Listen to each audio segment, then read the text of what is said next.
Ya pemirsa, kembali lagi di live event Matahari Baru Negeri Sakura. Nah ini Robert dan juga pemirsa, Kaisar Akihito ini memang dikenal banyak mendobrak tradisi kerajaan. Seperti dia ingin membuat perubahan dan mendekatkan kekaisaran dengan rakyat Jepang. Nah seperti apa sosok dari Kaisar Akihito? Berikut informasi untuk Anda. Kaisar Akihito lahir pada 23 Desember 1933. Ia adalah Kaisar Jepang ke-125 yang bertahta sejak tahun 1989.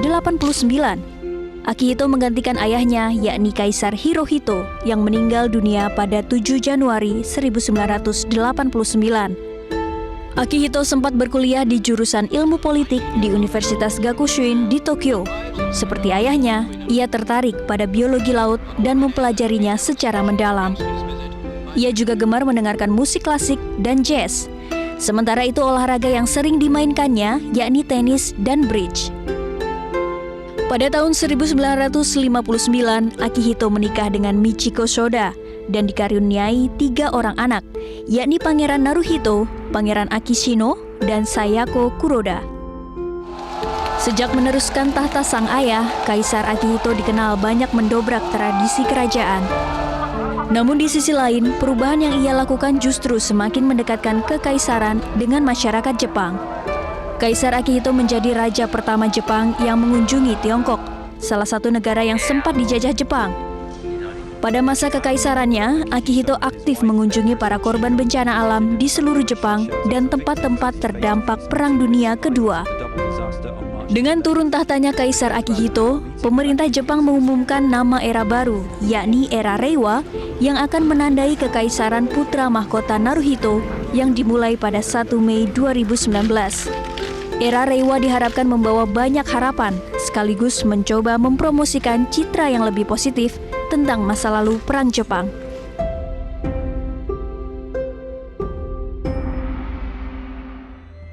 Itu adalah sosok dari Kaisar Akihito yang memang dikenal banyak sekali aksi sosial, ya kan, mendekatkan diri kekaisaran dengan masyarakat, termasuk bagaimana ia berbelasungkawa terkait insiden yang juga terjadi di Indonesia, bencana alam yang terjadi di Indonesia. Betul sekali Robert. Tadi kan Robert sudah katakan juga bahwa Kaisar Emeritus sekarang sudah turun tahta. Akihito merupakan sosok yang mendekatkan diri ke masyarakat dan saatnya tepat nih kayaknya kita untuk tanya langsung ke warga Jepang sebagai masyarakat Jepang juga yang sudah hadir pada hari ini kan. Ada Hiro-san, selamat pagi, dan juga Your Excellency. Hai, ohayo. Ohayo gozaimasu. So we'll start from Your Excellency first. Kita akan mulai dulu ya, kita tanya. Your Excellency, this is a very special case. It is said that is the first time for an emperor to step down within 2 centuries, 200 years. How do you view this as a Japanese? Well, I'm very excited. Very excited. It's the first day of the new era, Reiwa. Yeah. And of course, the succession has been done in the past 2,000 years. But stepping down is a special thing. This shows a fact that our imperial system can adapt to the development of new era. Oke, bisa beradaptasi ya ke era baru. Betul. And Kaisar Akihito once said in 2016 that he is willing to step down because of his health, right? And why does it take like 3 years to prepare the succession? Well, we had to, because it happened for the first time in the past 200 years, we have to prepare the process. Actually, the existing law didn't stipulate what should be done if the emperor steps down while he's still alive. Yes. So we need to introduce a new law at the start. And, you know, we need to make it a smooth process. We needed a certain period of time for preparation. Oke. Memperkenalkan baru kan. Betul, kepada dan juga masyarakat. mempersiapkan dari regulasi yang ada. Sebenarnya regulasi Jepang itu tidak mengatur bagaimana kaisar yang turun tahta. Iya, tidak ada dasarnya. Tidak ada dasarnya. Kita kan tanya kepada Hiro-san sebagai warga Jepang yang sudah lama di Jepang tapi sekarang cinta Indonesia juga kan. Ya, bagaimana Hiroki melihat hal ini? Wah, excited sekali ya. Ya karena seperti Pak Ishii-san bilang, start the new era dan memasuki sudah era baru.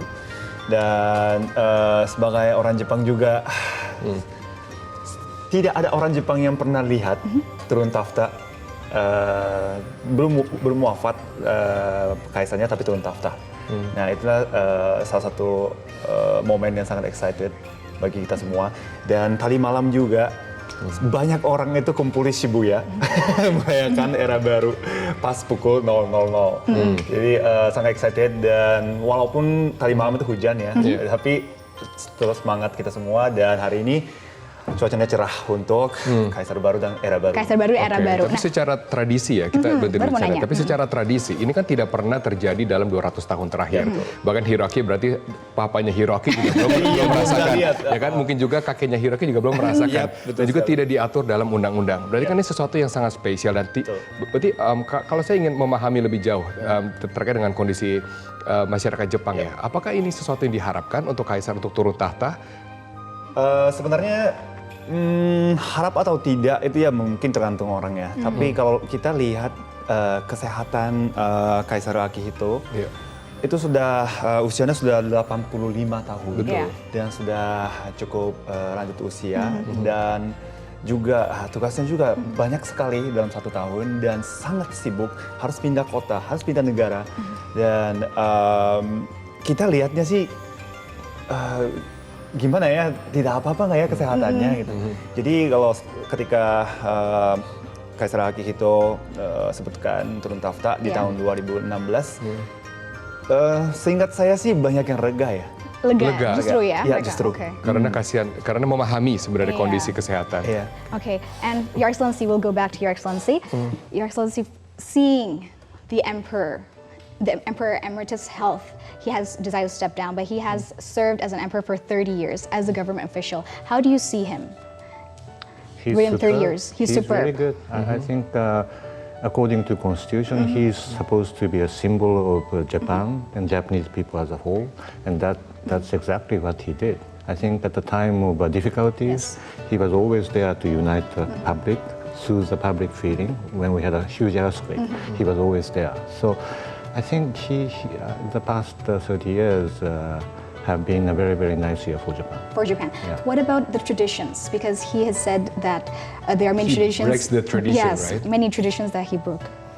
Well, you mean he as an emperor during his time as an emperor. Sure. I think one of the important functions of the emperor is to maintain and succeed the tradition of Japan, which has been there for the past 2,000 years. And I think he did that very well too. Keeping the values. Yeah, keeping the values. I think it's easy to lose some of your traditions if you don't keep doing it. So I think that's occupied very important part of his life, his function. So. Are there any historic moments? That you remember? Yes. Well, I think there are good times and bad times, but we tend to remember bad times.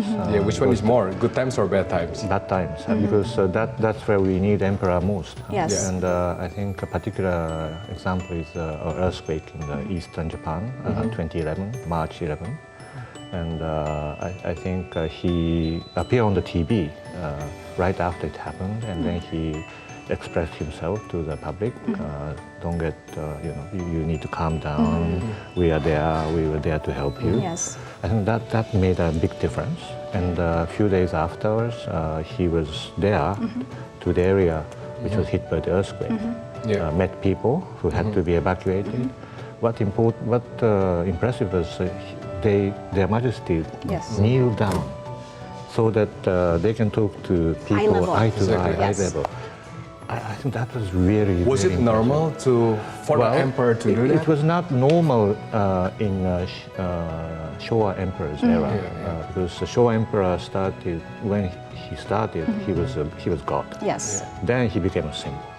For the Heisei Emperor, he was symbol from the beginning. Yes. So I think he was always in search of what symbol means, what the emperor is supposed to do. And I think he did it beautifully. He did very well. Okay, Your He set a Excellency. new standard, right? New standard for an emperor. Exactly. Yeah. People's emperor. People's Emperor. Wah, menarik. Hiroki Kato, apa kesan dari Kaisar Akihito? Tapi setelah jeda komersial saya nantikan jawabannya. Kami harus jeda sejenak. Tetap bersama kami. Kami akan segera kembali dalam live event Matahari Baru Negeri Sakura.